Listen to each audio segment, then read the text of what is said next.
Parole d'actualité sur Radio Côte Caraïbe. Chers auditeurs de Radio Côte Caraïbe, aujourd'hui nous recevons Tony Coco-Villouin donc dans Parole d'actualité. Et oui, cet homme actif a plusieurs cordes à son arc. En tout cas, il nous fait rêver. Il a déjà touché à plein de choses, mais on va le laisser se présenter. Bonsoir Tony.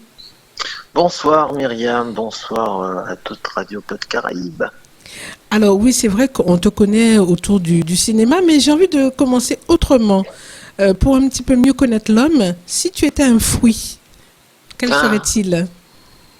Si j'étais un fruit, figure-toi que comme en 1982, j'ai eu le plaisir de planter avec mon père 2 manguiers qui sont restés généreux jusqu'à ce jour, malgré le cyclone Hugo.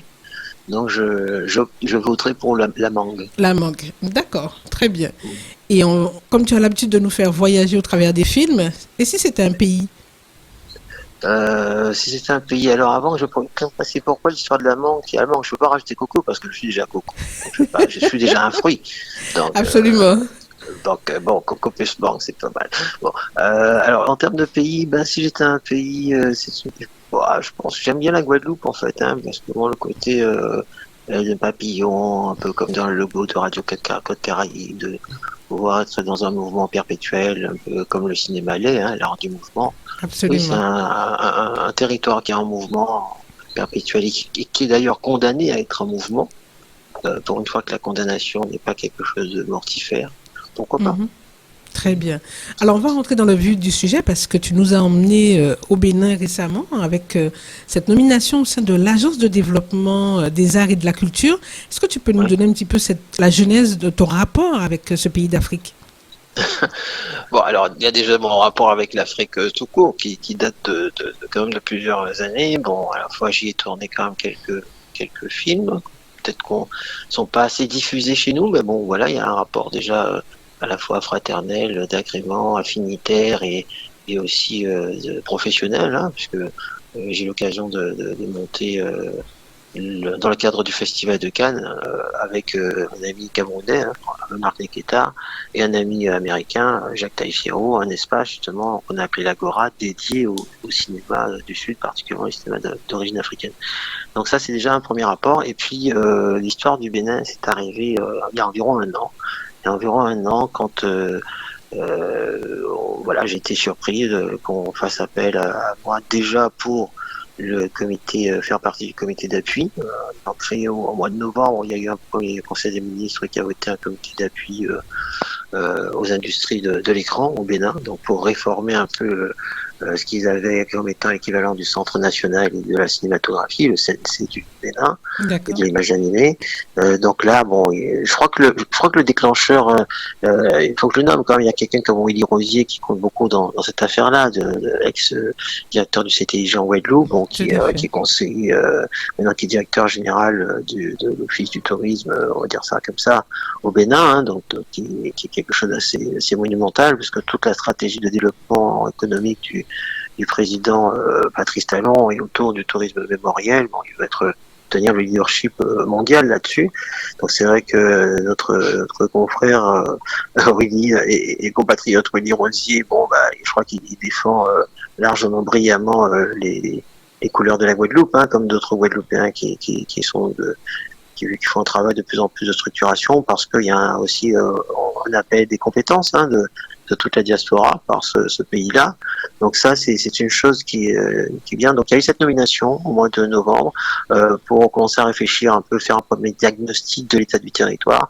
Et puis en avril 2023, le 26 avril précisément, le président a nommé avec son conseil des ministres, a créé en fait l'agence pour le développement des arts et de la culture, donc un établissement public, sachant que justement les industries de l'écran, on dit ça aujourd'hui, ont ceci en commun et de particulier, c'est qu'elles sont justement transversales à toutes les industries culturelles. Et elles sont par là même vraiment d'excellents indicateurs concernant l'attractivité, par exemple, d'un territoire. Donc cette agence-là, qui est vraiment un vrai moteur économique, ce qui est intéressant pour le Bénin, c'est qu'il est le premier pays en fait du continent africain à mettre en place un comité d'appui avec une agence de développement des arts et de la culture, avec pour mettre en place vraiment un écosystème propre aux industries de l'écran et qui englobe à la fois toutes les mesures incitatives, l'éducation, la formation, la production, l'exploitation, le tourisme, les nouvelles technologies, la diffusion, le cinéma, les arts visuels, les arts de la scène, le livre, la lecture, enfin vraiment tout ça englobé dans une seule et même agence. Donc ça, c'est une première. Donc moi, je suis très honoré de faire partie de cette expérience-là avec 10 autres conseillers. On nous a appelés des conseillers scientifiques. Oui, c'est bien ce que j'ai compris. Tu seras donc conseiller auprès de la présidence, c'est bien ça? C'est ça, voilà, sur les arts et la culture, de manière globale et de manière transversale. Alors, cette agence-là, elle a en matière de soutien, elle a vraiment un appui technique et financier déjà, hein, c'est-à-dire accompagner la programmation, toute la programmation culturelle et artistique au Bénin, et sa promotion par toutes les voies possibles et imaginables. Bon, bien sûr, accompagner et soutenir des projets culturels et artistiques qui vont répondre à un intérêt général sur l'ensemble du territoire et qui vont contribuer encore une fois à la structuration. Moi, je crois que c'est pour ça aussi la compétence que nous on amène, c'est ce côté structurant, comme on l'a fait ici, il faut le dire, en Guadeloupe, notamment avec la commission du film, en mettant en réseau l'ensemble des commissions du film dans le bassin caribéen. Donc il y a cet esprit, j'ai envie de dire, fédérateur et structuraliste, qui fait que je crois que tout naturellement on est passé de la structuration, maintenant on a une phase d'animation en fait d'un réseau d'institutions et d'événements culturels qui vont consister à promouvoir aussi toute la création et le patrimoine culturel de ce pays-là, qui est très très riche, avec lesquels nous avons des liens très très forts, le Bénin, la Guadeloupe, Martinique, Béarn, etc. Donc c'est un lien avec les écoles d'art, avec les centres culturels, avec les compagnies artistiques, avec les galeries, les éditeurs, les maisons de production, enfin bien sûr aussi avec des appuis financiers pour promouvoir tout ce patrimoine-là dans toutes ces industries culturelles et créatives, comme on dit aussi, soutenir financièrement avec des actions et des activités de production, c'est-à-dire mettre en place des incitatifs, mettre en place des vrais mécanismes, comme on l'a fait d'ailleurs en Guadeloupe avec les fonds d'aide, des choses comme ça. Mais à échelle de pays, on est dans un pays qui a 13 millions quand même d'habitants. Oui. Donc, on est à échelle. C'est une autre échelle, effectivement. C'est quelque chose qui est intéressant en termes de challenge pour des gens comme nous que la Guadeloupe aussi a su produire en plus des expériences que nous avions déjà. Alors justement, est-ce que tu peux, là tu nous as parlé globalement du travail de cette agence, dont son champ d'action, mais toi en tant que conseiller, en quoi va consister ta mission? Ma mission va consister justement à accompagner justement par exemple la mobilité des artistes. Donc si on doit avoir des échanges avec d'autres cinéastes, ça peut être d'autres musiciens, c'est pas cantonné au cinéma. Comme j'ai dit tout à l'heure, le cinéma a ce côté très transversal, donc ce côté très transversal qui forcément peut rayonner sur d'autres secteurs comme le spectacle vivant, comme l'édition et tout ça. Oui. Donc, moi, mon action, je crois qu'en particulier, ça va être quand même focus sur la mise en place d'une commission du film dans ce pays-là. D'accord. Donc ça, c'est important avec tous les accords de coopération, les accords bilatéraux avec les pays comme le Nigeria, qui est à côté, qui est quand même avec son route, qui est une grande puissance économique. Donc ça, c'est une première stratégie, de mettre en place aussi bien sûr les mécanismes des fonds d'aide, la législation, et de réformer le code cinématographique. Là, on vient de terminer parmi nos premiers grands travaux, on a réformé via un projet de loi justement toute la législation du code cinématographique au Bénin, qui datait déjà des années 60. Donc là, voilà une première base de poser et une première contribution à la volonté qu'a affiché le président Patrice Talon et la confiance qu'il a su m'accorder. Et je suis très content et honoré d'avoir pu le rencontrer aussi personnellement. Et voilà, entre ce qu'il y a à la presse et puis la personne que l'on a, le concret qu'on a dans les yeux, à la fois quand je passe dans les quartiers de Cotonou, ou alors quand je suis reçu, ou quand je vois les administrations, le travail qui est fait, les efforts, ce qui reste à faire aussi. Oui. C'est vrai que honnêtement, je me dis, mais c'est un juste retour à la maison, quoi, en fait. Voilà. D'accord, très bien. Alors, cette mission, tu as un mandat pour combien de temps? Est-ce que justement c'est limité ou comment ça se passe dans ces cas-là? Oui, c'est limité. Alors bon, là, nous sommes nommés pour 3 ans. Bon, le président du Bénin, comment on dit, quand ça va, il est ok, mais quand ça va pas, il n'hésite pas à mettre, à faire des remaniements. On appelle ça en France des remaniements ministériels. Ben lui, bon voilà, si ça va pas, il change quelqu'un très rapidement. D'accord. Là où on se regarde, c'est que bon, c'est vrai que 2 nominations en moins d'1 an. Je me dis bon, il y a une dimension géopolitique que je trouve intéressante. Bon, non, qui repose pas sur moi du tout, c'est pas ce que je veux dire, mais le fait que quand même il y a cette volonté de rendre les enfants de la diaspora et les talents de la diaspora, ça c'est lui qui le dit, c'est pas moi, mais je reconnais, je vois Colin Lee Thompson, qui est aussi de Guadeloupe, qui est de chez nous, qui fait partie aussi, qui est au conseil d'administration. Je vois José Plia qui est chez lui, qui est au Bénin, mais bon, qui a une expérience avec la Guadeloupe. Je vois Rudy Rosier, effectivement, bon, il y en a d'autres que je cite, bon, récemment Nicolas Navajotte qui a fait une résidence là-bas de photographie. Bon, donc il y a quand même une Vukum qui se produit là-bas, donc il y a quand même une émulation. Il y avait déjà une dynamique qui est installée et qui nous va bien, Donc là, je pense que les Guadeloupéens se retrouvent chez eux. Il y a une relation qui est tissée. Et il y a aussi des choses à faire. Quand on entend parler du roi Béranzin qui représente aussi certaines expressions chez nous. Il faut savoir aussi qu'est-ce que ça génère comme type de difficulté ou pas dans les relations que nous avons nous-mêmes avec nos frères, nos ancêtres et notre sacré. Notre non, quoi, en fait, qui est là, qu'on s'est exprimé, hein, des fois, on s'est exprimé via masse, via pas masse, via différentes choses, hein, mais entre l'exprimer inconsciemment, c'est dans ton corps, c'est là, tu sais pas, et puis le vivre sereinement, c'est autre chose, quoi. Absolument. Alors, on va continuer ce voyage avec toi, puisqu'en fait, on a commencé justement par la nature, et c'est ce qui m'amène à ce guide qui récemment, donc tu as participé avec d'autres à ce guide de tournage en milieu naturel. D'ailleurs, c'est pas le premier guide que tu produis, ou en tout cas comme contribution. D'où te vient justement cet intérêt en matière de développement durable et lié au cinéma? Là, bon, la transition, elle est bien, hein, parce que évidemment, pareil, si je prends le cas du Bénin, tu me posais la question parmi les actions, ça va être l'une des actions. De faire ok, on veut développer du tourisme, mais il faut que ça reste aussi exemplaire sur tout ce qui concerne la préservation de la biodiversité, qu'on régule un petit peu l'empreinte carbone, parce que la première cause d'impact quand même sur la faune et la flore, globalement, c'est la présence humaine. Oui. Dans des lieux où l'être humain n'est pas ou très peu présent la plupart du temps.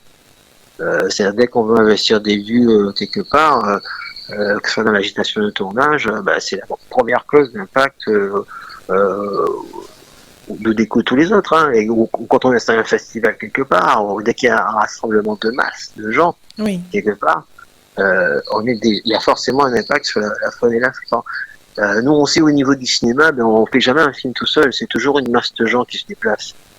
Donc si on veut rester, comment dirais-je, cohérent, vertueux, avec toujours cette pensée de si on a cette pratique-là, c'est aussi quelque part pour contribuer au développement humain, une meilleure connaissance, à un épanouissement de ça. Donc on peut pas non plus tirer une balle dans le pied, on va pas tuer l'être humain qu'on veut développer, qu'on veut émanciper, qu'on veut, etc. Donc comme le dit le président Baptiste Heinemann, qui est le président d'EcoProd, EcoProd qui est une association d'ailleurs à laquelle nous avons adhéré au niveau des pistes, j'étais déjà adhérent moi au niveau bien avant l'époque dont on va parler tout à l'heure. Oui. Baptiste il dit que effectivement face au dérèglement climatique, on a tous ce constat-là. Hein. Il est évident que le cinéma et l'audiovisuel doivent faire évoluer leurs pratiques et changer leurs habitudes. Parce que c'est la manière de même de produire qu'il faut repenser, parce qu'on crée des images. Oui. Et quand ces images, quand on les crée, forcément, on induit aussi des comportements. Donc, il y a un impact sur des productions, sur l'environnement.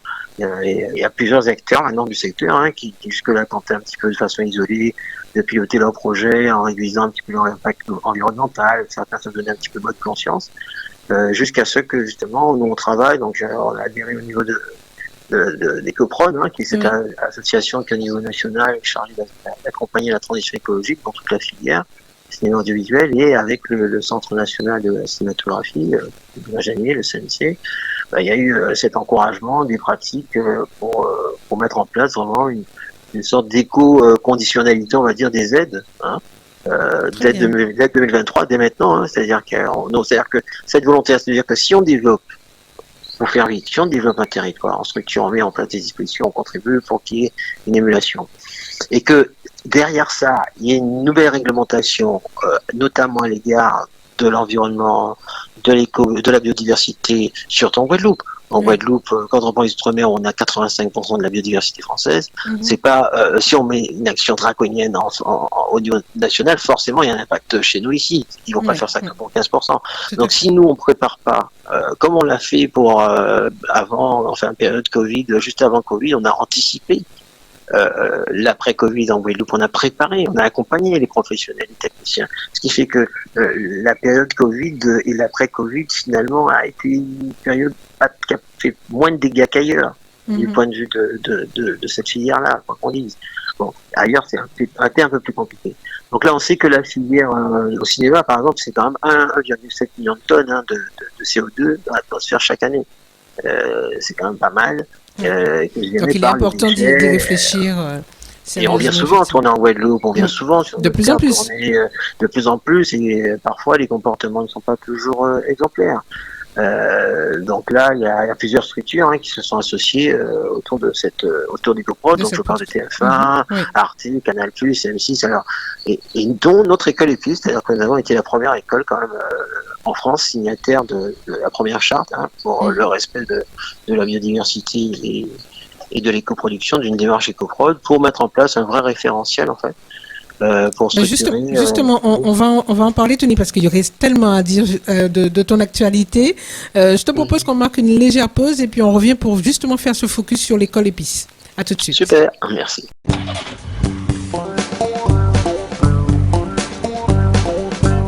Parole d'actualité sur Radio Côte Caraïbe. Oui, chers auditeurs de Radio Côte Caraïbe, on continue notre voyage avec Tony Cocovilloin, donc le directeur pédagogique cette fois-ci donc de l'école EPIS, qui il nous a donné quelques saveurs au début. On est parti au Bénin, on est revenu au sein de la forêt guadeloupéenne en milieu naturel et on termine par cette cuisine qu'il nous propose au travers du cinéma, n'est-ce pas? Oui, absolument. EPIS, de quoi amener un petit peu de saveur et de la saveur intelligente, on va dire, c'est-à-dire adaptée à notre environnement. C'est ça. Donc, on rappelle, c'est l'école préparatoire aux initiatives cinématographiques. Alors, depuis longtemps déjà, tu travailles dans le domaine du cinéma. On l'a dit, tu es un cinéaste, avec plus de 40 films à ton actif. Je sens bien que la transmission, c'est important pour toi. Mais je pose quand même la question, d'où vient cette idée de mettre en place vraiment une école ? Et puis déjà, c'est une association, c'est un vieux projet, mais l'association, c'est une association de loi du 1901 qui s'est créée en novembre 2019, donc la création même sous forme associative, elle est très récente, peu comme je disais tout à l'heure, Ecoprod, qui a 1 an à peine, alors que ça fait des années qu'on est dans Ecoprod.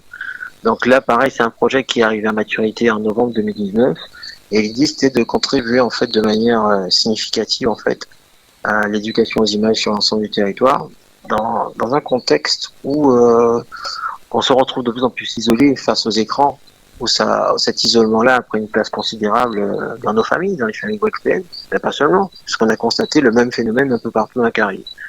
Donc avec plusieurs personnes engagées dans cette même voie-là, parmi lesquelles il y a Christian Thirion, qui était délégué à l'action artistique, culturelle du rectorat de Guadeloupe pendant très longtemps, et qui est l'actuelle présidente d'ailleurs de l'association EPIS. Astrid Arconte, qui est secrétaire générale, ou encore Yamina Lucea. Nous avons convenu de mettre tout en œuvre pour qu'ici, et non loin d'ici d'ailleurs, nos enfants, nos familles, ils aient une consommation un petit peu moins abusée, moins abusive de l'image, et plutôt une consommation plus intelligente, comme je disais tout à l'heure. Parce que on ne peut pas non plus se passer de ce médium-là, on communique avec ça. Alors cette démarche-là, ça passe par l'apprentissage de la conception, l'écriture et la création même en fait de ces images-là. Et Donc c'est ce qu'on tu pratique. parles même d'une vraie éducation donc à Ah oui, l'image, ah c'est oui, ça? ah oui, vraiment, vraiment, vraiment. Dès les plus jeunes âges, hein, nous, on commence à 9 ans. Et c'est vrai, nos premiers talents, ils ont 12, 14 ans, ils font déjà des choses, quoi. Et c'est ce qu'on pratique à l'école, c'est en formant des scénaristes, des réalisateurs, des médiateurs cinéma, des administrateurs de production, des repéreurs. C'est-à-dire, il y a bien d'autres métiers encore. C'est-à-dire, en même temps, des métiers où on n'en a besoin ni de caméra, ni de micro. Mais sans ces métiers-là, on peut sortir aucun film. C'est Donc, ça. et ça nous manque en Guadeloupe. C'est-à-dire vraiment ce qu'on appelle des métiers en tension également, mais qui sont pas forcément des métiers techniques. Donc, on a développé une plateforme de formation, hein, on appelle ça e-learning, une formation à distance, qui est fréquentée aujourd'hui par environ un peu plus de 200 utilisateurs, hein, qui sont aujourd'hui de toute origine, D'accord. et qui suivent des activités, qui ont accès à des ressources, que ce soit des cours théoriques, même des cours pratiques, hein, via cette plateforme-là. Et c'est une expérience qui est complètement nouvelle, innovante, et qui est adaptée aussi à notre époque, et à toutes les générations, et en même temps, on préserve l'environnement, parce qu'on réduit énormément les déplacements, par exemple, et on permet à un maximum de gens, quel que soit leur statut social, quel que soit leur revenu, leur milieu, leur environnement, de se cultiver, d'être éduqués, et pourquoi pas d'accompagner des vocations, notamment ce qu'on fait à travers les quartiers prioritaires, les quartiers sensibles avec un cadre politique de la ville, où on lance des ateliers d'écriture de scénarios interactifs avec les habitants, intergénérationnels. Donc ça a un vrai travail, Impact, oui. un vrai impact aussi sur essayer de réguler et trouver des solutions pas à tous les mots, mais à quelques mots de notre société guadeloupéenne. Donc Alors, on peut apprendre de manière ludique, avec toujours une démarche qui consiste à faire attention à notre planète, comme je disais, même quand on utilise l'ordinateur. Hein. Oui. Et puis là, on est arrivé, ce qui est quand même important, c'est qu'Epice aujourd'hui, dans cette démarche-là, nous sommes chef de file en fait d'un projet Réaction qui s'appelle Réaction, qui est labellisé par Intérêt Caraïbes, où en fait l'idée c'est de renforcer en fait de manière durable toute la compétitivité des entreprises de la Caraïbe en créant de la richesse et de l'emploi avec la formation, hein, audiovisuelle, tout en renforçant toute une diversification économique des territoires à partir de nos connaissances, à partir de produits innovants, comme une plateforme qu'on va développer ensemble avec l'ensemble du réseau des écoles de la Caraïbe au niveau du cinéma, puisqu'on anime justement ce réseau des écoles de cinéma de la Caraïbe, des organismes de formation audiovisuelle. Ça va de Cuba à Curaçao, donc c'est super intéressant. D'accord. Alors, pour terminer, parce qu'on va arriver au terme de cette interview, quand je me suis un petit peu renseignée pour aller plus loin de ce que je savais déjà de toi, j'ai vu qu'à un moment donné, tu as poussé une réflexion sur ce que tu as appelé l'expression du créole au service du langage cinématographique. Est-ce qu'aujourd'hui, on arrive un petit peu à l'aboutissement de cette réflexion au travers de ces différentes actions, missions qu'on a vues ensemble? Au niveau du cursus en tout cas qui est proposé, et puis ouais, on arrive à ça, on commence à l'enseigner dès la deuxième année pour certains, et c'est vrai que on espère beaucoup que cette manière de voir le monde, cette manière créole de penser le langage cinématographique et de créer avec les autres presque comme si de rien n'était, sauf qu'on a une petite carte joker en plus. Et que ceux qui ont l'envie et la curiosité de découvrir comment on peut un petit peu amener notre graine dans un cinéma très moderne, très contemporain, faut venir à Epice. Alors justement, comment, je voudrais rapidement revenir sur cette expression créole. Qu'est-ce que toi tu entends par là? Comment ça se matérialise justement?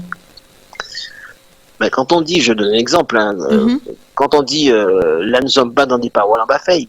Oui. Paroles en bafeille, ce sont les paroles, comme on dit, proférées sous les feuilles. Oui. Mais véritablement proférées à l'abri des oreilles indiscrètes. C'est cela. En français, on dirait ça comme ça. Mais quand on dit paroles en bafeille, derrière ça, il y a toute une grammaire de l'image, avec un mouvement, avec un cadrage, qui me permet de faire beaucoup plus que ce que m'offre la langue française, en fait. Donc c'est un peu technique, c'est à partir des travaux de Dany Bébé-Gisler, qui elle-même avait déjà fait une typologie des 22 manières de parler créole. Parole chololo, parole entendue à petit garçon, parole non non, parole de palais, parole sans les farines, enfin bref, il y en a énormément. Oui. Parole 5 et 4. Voilà, donc toutes ces paroles coco macaque. Donc toutes ces paroles-là, en fait, on les a interprétées comme des mouvements cinématographiques qui vont très bien avec les plans de la grammaire du cinéma. D'accord. Et donc ça, c'est le résultat de nos recherches. Bon, que j'ai mené en université avec Feu Guiaz et Massieu, à partir de Daniel de Gisler. Donc voilà, ça a été ma recherche universitaire pour arriver à notre programme Air Créole. Et je crois que peut-être derrière, pas caché, mais l'intention de cette détermination à monter une école, en tout cas, à être associé à un mouvement collectif et pour qu'il y ait une école en Guadeloupe de cinéma, de pensée cinématographique. Je pense que c'est surtout motivé par l'idée de partager ces travaux-là avec nous-mêmes, quoi. Très bien. Ben, on va terminer justement, tu l'as dit, il faudrait qu'on vienne à Épices. Donc, est-ce que tu peux nous rappeler l'adresse, le contact, si on veut s'inscrire? Parce qu'il y a aussi bien pour les professionnels que pour le tout public. Oui, déjà il y a un site internet www.epices.com où il y a déjà tous les accès. Et puis il y a sur le site, en fait, il y a tous les numéros de téléphone. Je n'ai pas en tête Oui, le c'est fixe. sûr, Il y a- on s'appelle pas soi-même. Donc, effectivement, on va inviter les personnes à donc aller consulter ce site internet. Donc, Bien sûr, sur les réseaux sociaux aussi, vous allez sur que ce soit Facebook, Instagram, YouTube, partout. Là, vous tapez normalement Épices, Épices Guadeloupe, vous pouvez nous trouver, et les portes d'entrée sans souci. très bien. Ben, on va te remercier, Tony Coco-Villouin, pour ce moment Alors, je dis aussi quelque partagé chose avec nous. qui est justement. Alors, pourquoi Dis-moi. permettez quand même alors, pourquoi on a dématérialisé un Mac? C'est pas juste une manie de site internet, hein. C'est que on a fait des calculs, on a fait des diagnostics et on a compris que finalement, on polluait moins comme ça. Donc, on manifestait de manière plus concrète notre amour pour le territoire, à essayer d'utiliser les formulaires en ligne, voilà, quitte à accompagner les gens qui ne peuvent pas, hein, le téléphone, sûr. on dit voilà, voici, voilà, clique ça. C'est parfois plus ludique et puis ça permet d'être réveillé parce qu'on n'a pas le choix, on est entouré de ça même pour faire une déclaration d'impôt. Si Oui, on sait pas faire ça, on est mal, quoi. Donc absolument. aujourd'hui, on a cette démarche aussi pédagogique et éducative d'accompagner chacun pour essayer de ne pas se retrouver. On souffre déjà de 20% de taux d'illettrisme en Guadeloupe, de 60% de taux d'électronisme en Guadeloupe. Ben voilà, on a encore du travail à faire. Absolument. Merci encore, Tony Coco-Villouin. On se À très retrouve vite. très bientôt. On Merci. reste connecté aussi bien donc sur le site, les réseaux sociaux pour Épices et bien entendu sur Radio Côte Caraïbe. Super, merci beaucoup. À Et bientôt. bravo à vous, la force. Merci.